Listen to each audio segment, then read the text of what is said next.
करते हैं 5 मिनट में 25 खबरों का।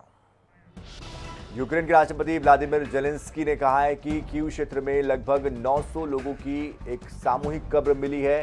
यूक्रेनी राष्ट्रपति ने दावा किया कि सरकार का अनुमान है कि युद्ध के दौरान लगभग 5 लाख यूक्रेनी नागरिकों को अवैध रूप से रूस भेज दिया गया था।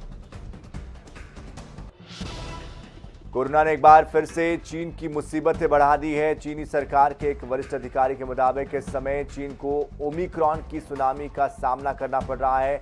शुक्रवार को चीन में 20,000 से ज्यादा कोविड-19 के मामले सामने आए।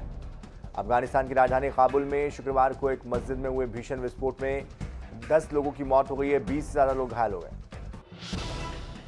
पड़ोसी पाकिस्तान भी इन दिनों भीषण बिजली के संकट से जूझ रहा है और भारत भी जूझ रहा है। ऐसे में भारत की तुलना में वहां हालात ज्यादा खराब है। शहरी इलाकों में 6 से 10 घंटे की रोजाना कटौती हो रही है, तो ग्रामीण इलाकों में 18 घंटों तक बिजली जा रही है। इंसानों में पहली बार H5 बर्ड फ्लू पाया गया है। मामला अमेरिका के कोलोराडो की एक जेल का है, जहां पर कैदी में इस बर्ड फ्लू की पुष्टि हुई है।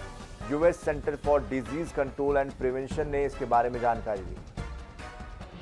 पंजाब के पटियाला में 2 गुटों के बीच हिंसक झड़प के बाद तनाव का माहौल बरकरार है। शुक्रवार को हुई हिंसा के बाद पटियाला की पूरी रात कर्फ्यू में गुजरी है। वहीं हिंसा के विरोध में हिंदूवादी संगठनों ने पटियाला बंद बुलाया। इसके लिए कई जिलों में धारा 144 लागू की गई। दिल्ली समेत देश के कई राज्यों के लोग इन दिनों बिजली की कटौती के संकट से जूझ रहे हैं, जिसमें कि उत्तर प्रदेश, राजस्थान, मध्य प्रदेश, पंजाब, हरियाणा समेत कई राज्य शामिल हैं। इन दिनों गर्मी के चलते राज्यों में तापमान 40 डिग्री के पार जा पहुंचा। ऐसे में कई जगहों पर बिजली 7 से 8 घंटों तक नहीं मिल पा रही। तेलंगाना के यादाद्री भुवनगिरी जिले में शुक्रवार की शाम एक पुराने घर की बालकनी अचानक ढह गई, जिसमें कि दबने से 4 लोगों की मौत हो गई। वहीं एक शख्स घायल हो गया है। बालकनी गिरने की वजह से इमारत में बनी दुकानें भी क्षतिग्रस्त हो गई। पीएम मोदी ने सभी राज्यों के मुख्यमंत्री और चीफ जस्टिस की ज्वाइंट कॉन्फ्रेंस को संबोधित किया। कार्यक्रम 6 साल के अंतराल के बाद आयोजित हुआ और जुडिशरी से जुड़े मामलों को लेकर सरकार के साथ बेहतर संबंध के लिहाज से ये बेहद महत्वपूर्ण था।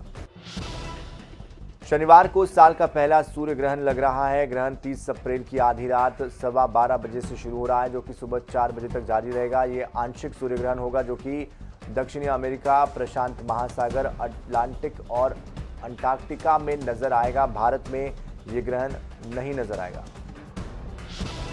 भाजपा नेताओं के साथ राष्ट्रीय स्वयंसेवक संघ पदाधिकारियों की गुरुवार को हुई बैठक में मध्य प्रदेश के सत्ता संगठन को लेकर जो चिंता थी वो जाहिर की गई। उसके बाद सत्ता संगठन दोनों स्तर पर कसावट लाने की कोशिश की जाएगी। वहीं पार्टी नेताओं का यह भी मानना है कि बैठक में हुई चर्चा के आधार पर केंद्रीय नेतृत्व गाइडलाइन भी भेज सकता है। नगर निगम ने बड़ा फैसला लिया है। नगर निगम 31 अगस्त 2022 तक संपत्ति कर में 50% तक की छूट दे रहा है और इस अवधि के बाद कोई छूट नहीं दी जाएगी। रतलाम रेलवे स्टेशन पर लगी लिफ्ट के ऊपर शुक्रवार की रात अचानक तेज धमाका हुआ। बताया जा रहा है कि शॉर्ट सर्किट की वजह से यहां स्पार्किंग हुई थी। घटना प्लेटफॉर्म नंबर 4 की है। इसे कुछ ही देर के बाद अफरा तफरी मची, जब उसके बाद इसे बुझा भी दिया गया। नीमच की झुग्गियों में रहने वाली 5 बेटियां मुंबई में अपने टैलेंट के जरिए सबको झूमने पर मजबूर कर रही है। रियलिटी शो डांस दीवाने जूनियर्स में इनका सिलेक्शन हुआ है। कांग्रेस सांसद दिग्विजय सिंह ने ट्वीट करते हुए बीजेपी नेताओं पर निशाना साधा। उन्होंने लिखा कि मध्य प्रदेश में बीजेपी के नेता राम नाम जपने के बजाय दिग्विजय का नाम जपते हैं, फिर ये भी कहते हैं कि दिग्विजय का नाम लेने के बाद नहाना पड़ता है। जो कि सम्मान मुझे बीजेपी ने दिया है, उसके लिए मैं उनका आभारी हूँ। छत्तीसगढ़ में Swami Atmanand English medium school में एडमिशन के लिए होड़ मची हुई है। स्कूलों की सीटों की संख्या से कई गुना ज़्यादा आवेदन आ चुके हैं। प्रदेश भर में करीब 35,000 सीटों पर 1.5 लाख से ज़्यादा आवेदन प्राप्त हुए। मुख्यमंत्री भूपेश बघेल 2 दिन के लिए नई दिल्ली के दौरे पर है। यहां पर वो राज्यों के मुख्यमंत्री और उच्च न्यायालय के मुख्य न्यायाधीशों के संयुक्त सम्मेलन में शामिल होने के लिए दिल्ली पहुंचे। वहीं आज रात मुख्यमंत्री पीएम मोदी के साथ डिनर भी करेंगे। भाटापारा में सदर बाजार अनाज लाइन में स्थित एक किताब की दुकान में आग लग गई। आग पर स्थानीय लोगों ने काबू पा लिया है।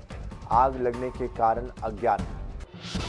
बिलासपुर में चोरी के संदेह में एक युवक की बेरहमी से पिटाई का वीडियो सामने आया। इस वीडियो में 4 से 5 युवक उसकी पिटाई करते नजर आ रहे हैं। इतना ही नहीं, युवकों ने उसे पीटने के लिए पैर बांध दिए और पेड़ से उल्टा भी लटका दिया।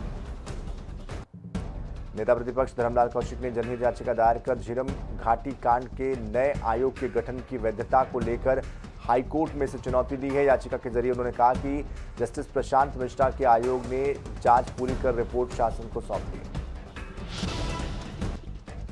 पॉपुलर फिल्मों में से एक नो एंट्री का सीक्वल जल्द ही रिलीज होने जा रहा है। इस खबर को मेकर्स ने खुद कंफर्म किया है, जल्द ये फिल्म बनेगी। तापसी ने अपने इंस्टा हैंडल से अपनी एक फिल्म शाबाश मिट्ठू की रिलीज डेट का खुलासा किया। शाबाश मिट्ठू the unheard story of women in blue की अनसुनी कहानी 15 जुलाई 2022 को सिनेमाघरों में रिलीज होगी। आथिया शेट्टी और केएल राहुल ने एक फ्लैट खरीदा है और आलिया भट्ट और रणबीर कपूर के वास्तु के बगल में ये फ्लैट है। रश्मिका मंदाना ने विजय देवरकोंडा की पहली pan India release film liger में एंट्री कर ली है। अदाकारा इस फिल्म में एक स्पेशल डांस नंबर करती नजर आई। एक्टर प्रिंस नरूला लॉकअप के तीसरे फाइनलिस्ट बन चुके हैं। मुनव्वर फारूकी और शिवम शर्मा के साथ प्रिंस फिनाले वीक में पहुंचे।